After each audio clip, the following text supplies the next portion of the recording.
Your routine cannot always be the same routine. There's going to be seasons and there's going to be changes that come with life. And if you're not preparing for those, then you're setting yourself up for failure. Hello, my amazing friends. Welcome back to Too Smart for This. It's me, Alexis Barber, and I'm coming at you from my New York apartment because it's summertime, and unfortunately, that means that there is construction noises because we're back in New York City, okay? It's New York City summer. I'm giving you guys more of a life update in another episode on like how things are going that we'll talk about in like the Q2 recap because you know I love a quarterly recap. But I want to talk about something that I've really been noticing in myself lately, especially because I've had more time to myself and to do a lot more self-reflection. Thank God, glory be to God for that. Also, I guess it's like every week I want to give a little bit of a life update. So I'm in New York, loving it. I have been noticing in myself that my hormones, something's up with the hormones, okay? And like, we got to get that figured out.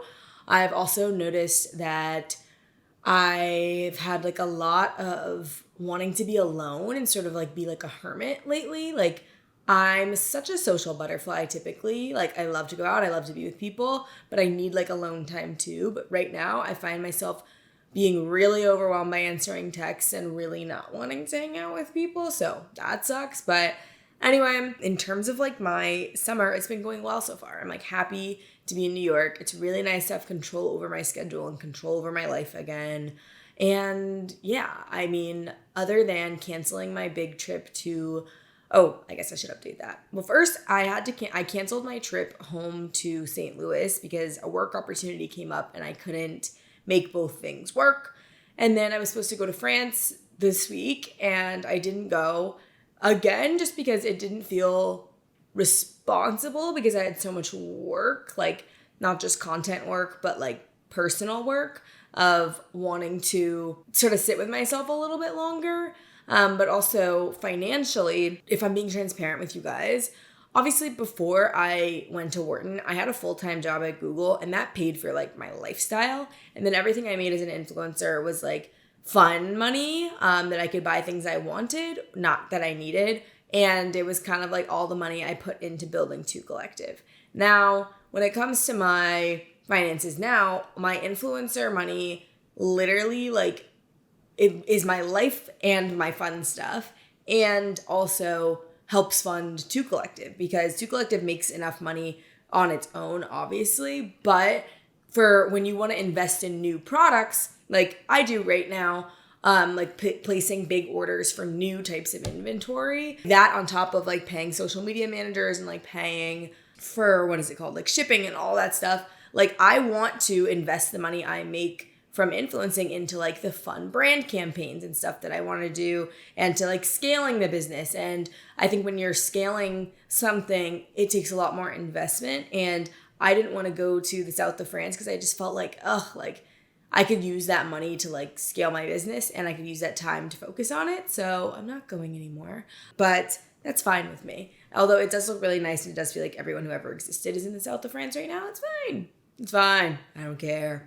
But in the spirit of like all these things that have been going on, I've really been noticing that as I said before, like hormones are kind of off. And here are two symptoms I was having in case you guys like want the tea. Basically, starting in like February, I started getting really bad mid-cycle bloating where like during ovulation, I would bloat so much and I would feel terrible. So I was like, something feels off there, need to look at it. Then in like the months after that, I noticed that I would have my period for like 5 days. It'd be pretty heavy, no cramps really. If I have cramps, they like are 30 minutes and they don't really bother me. And then it would skip a day and then happen again for another like 4 days. And I was like, we really can't be doing this. Like I cannot be bleeding this much. It's just like such a hassle to deal with. You're ruining all your underwear because you think your period's over and it's not. And then something I also started noticing was starting in maybe like March-ish, the week before my period, it's a no from me. Like I need to be inside. I don't want to speak to anyone. I'm depressed. I can't do anything. Someone was like, you might have like PMDD, which is like this disorder where the PMS in your body is like really bad. It makes you debilitatingly like depressed, anxious, and for some people even suicidal. And I'm not experiencing any of like that at all. Like it's definitely not to that extreme, but I'm noticing like that week I feel like a different person, and I really don't like that because as soon as my period comes, I'm fine or better at least.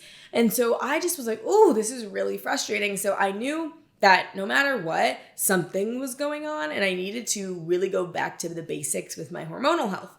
And so the book that I like based a lot of my stuff on is called In the Flow by Alisa Vitti.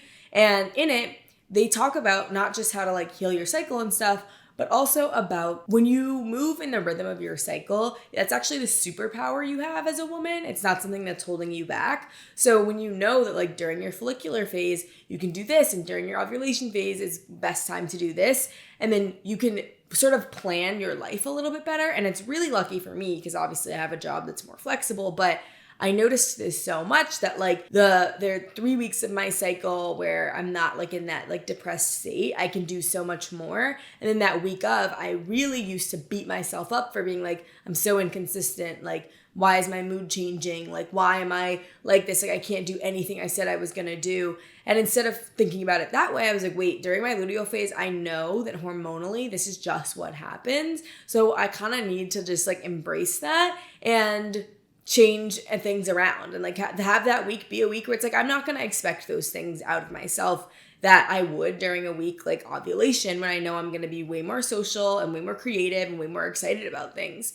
And during my period, during my menstrual phase, I'm way more introspective and way more reflective. And I can see all the things that I've been doing the last month and like really think about them. And I've just noticed how great it is now that I can know that and be more in tune with that, and then I can sort of capitalize on those things. So right now, if I'm in a phase where it's a creative phase where I'm excited, I will make double the content now so that during that week when I don't feel like I can get out of bed, I'll still have something to post or to do. And it's a lot harder, obviously, during the school year when it doesn't matter if it's my luteal phase or not, I got a problem set due, honey. You know what I mean? Like, that sucks. That's something I'll figure out then. But it's been very empowering to me because instead of looking at myself like a failure or someone who can't be consistent, I look at myself now as like someone who is really in tune with their body and their emotions and can create situations for themselves that are going to nurture and honor their body as opposed to something that's going to create friction within my life because I can't do what I said I was going to do. And this goes back to a point that I brought up in the beginning of the year about goal setting and goal planning, which is about your minimum and your maximum capacities for things. Because there are a lot of people out there, myself included, that like to set really big goals for themselves. And to get to that goal, when you do the classic goal setting thing, you look at the goal, you walk backwards. What do you need to do to get there? What do I need to do every week, month, and day to get there? And then you set that as like your goal. So let's take it as an example of like cooking at home. I think I used this example in the previous one as well, but let's say your goal is to be cooking at home for the majority of your meals, which would be, let's call it like 75% of your meals. So if that's what you want to do, then instead of saying, I'm going to cook at home Sunday through Thursday night, no matter what for the rest of the year, that's like your ideal situation is that you've meal prepped, you've cooked every day, Sunday through Thursday, and you only are eating out on the weekends. That's your maximum capacity goal. That's like the big, perfect week for you. Looks like eating at home 5 nights a week and only eating out 2 nights a week. Now let's be realistic with ourselves. Sometimes a work thing comes up, or let's like go to the worst possible week of your life. Let's go to the worst week last like year. Think about that and be like, I had to order out every day that week, or I had to do this. And think about in those moments, was there anything you could have, if you really put your mind to it, do it differently? And that's maybe if I had 2 or 3 Trader Joe's things in the freezer, I wouldn't have ordered that one time because I didn't even really want to order because nothing really sounded good, but I didn't have anything at home, so I kind of had to. Yeah, that's your minimum capacity. So minimum, you could probably eat at home 2 nights a week or 2 more nights a week than you currently are at your minimum capacity if you just do a little bit of planning right now. And then your maximum capacity is that 5 nights a week. So remind yourself that for the majority of the time, obviously you want to be hitting that maximum capacity, but the minimum capacity still exists too. So my minimum capacity during my luteal phase is like, I just need to batch a bunch of stuff and make sure that I'm like prepared during those phases that I'm a little bit more excited and creative so that my minimum can be met during that week, which is probably post once a day and post my stories so that my minimum can be met there so that I don't get off track completely and I don't lose at all the progress I made when I was in the flow otherwise. And I feel like this is really helpful for those of us who are perfectionists because instead of looking at our goals as something we failed at because of our life circumstances, we can incorporate the reality of our life circumstances into the way that we operate so that we are much better prepared when things change. Because that's the thing about life. You have to constantly be looking at it like it's something that's changing and evolving and messing with you as opposed to something that's going to constantly be in flow. Your routine cannot always be the same routine.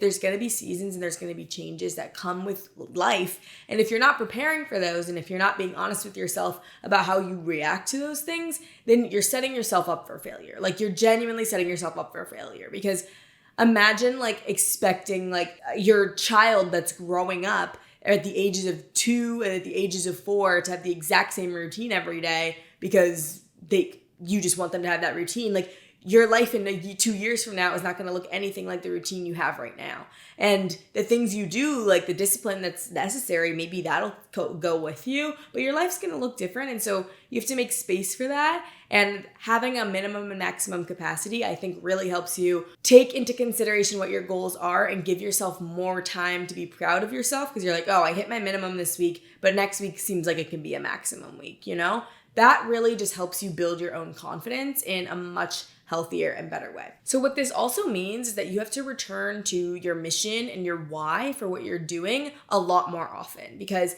I know that sometimes when I'm like in that phase during my cycle where I'm like, why am I even doing any of this?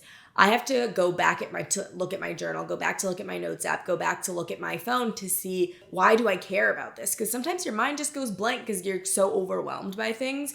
So that's the other thing that I think even when you're introducing minimum and maximum capacities, to remind yourself why you're doing this and what you're looking for out of it is really important. So a few ways I like to do this are with journaling in the morning and making sure I'm like writing those things down every morning. So I do 5 things that I'm grateful for, 5 things I'm proud of myself for, and my like intention and missions of my life and my days, like my goals, And that's a really helpful way to come back to yourself, even if you're doing it just on your phone. Set a little like reminder in your phone to do that quick journaling exercise in the morning. And I really think you'll see a big difference, even on the days where you don't feel great about yourself. And the second way I'm doing this is I'm remaking my vision board for the next upcoming quarter. And I'm making it my phone background, my computer background, etc. Because I noticed that having that as my background, it helps me like embrace those goals and be honest about them because I guess I get like a little nervous that people could see my background and that's why I never like have changed it before. But it's like you're sort of losing out on like a classic, easy way to remind yourself of like your why and your momentum and what you really want from your life. So I think it's a classic, easy thing to change and do. And also I like to do it every quarter because again, my intentions, my excitement, the things that I want in my life, my opportunities change every quarter. So that's another thing to look at is to do that as well. I highly recommend adding your vision board to your phone and stuff like that. And who cares if someone sees it? That's kind of a good way to practice being authentic about your goals. It's like if someone sees your phone, it's like, oh, why do you have all that stuff on there? You're like, oh, that's my vision board. And then if you say it with confidence and you're like, it's my vision board, they're like, oh, that's so cool and that's cute. Like I've seen that before. I've thought about doing that. Instead of doing it from like, oh, it's my vision board. Like, I don't want people to know that I have goals and dreams and ambitions. When you do that, you literally cut yourself off from the things that you want. And I was saying this to myself because I'm like, oh, I just want it to be a cute aesthetic picture. Me and my girlfriends. No, it can be that if you want it to be. But I want to have that same little reinforcement of why I'm doing what I'm doing because I have to be completely self-motivated as someone who works completely for themselves. I gotta remind myself, no, it's my vision board. Like, yeah, that's what I'm working on. I'm working on my goals. Like, I have goals. I want my life to be great. So, and what about it? People who really love you and really belong in your life wouldn't judge you for that. So, just keep that in mind. But yeah, so that's today's episode. Remind yourself of your minimum, maximum capacities. And sometimes whatever rhythm you notice about yourself, whether it's because of your cycle or whether it's because certain time of year, you always realize that you get a little like sad about things. Remember that not every day and not every week has to be perfect, and not every day and not every week you're going to get everything you want to get done. And that's okay. Making your minimum and maximum capacities will help you not to beat yourself up about it. And by knowing what you do need to do when you are feeling good so that you can prepare for when you might not be feeling great is a really great way to set yourself up for success, so that you don't feel as disappointed in yourself later in that week, because you know that you showed up for yourself and you made yourself happy that time too. So with that being said, thank you guys for listening and watching. Don't forget to shop 2 Collective. Our 2 Classic will be back in stock by the end of the month, which is super exciting. I love you all so much. And don't forget, you're too smart to not love yourself. Bye.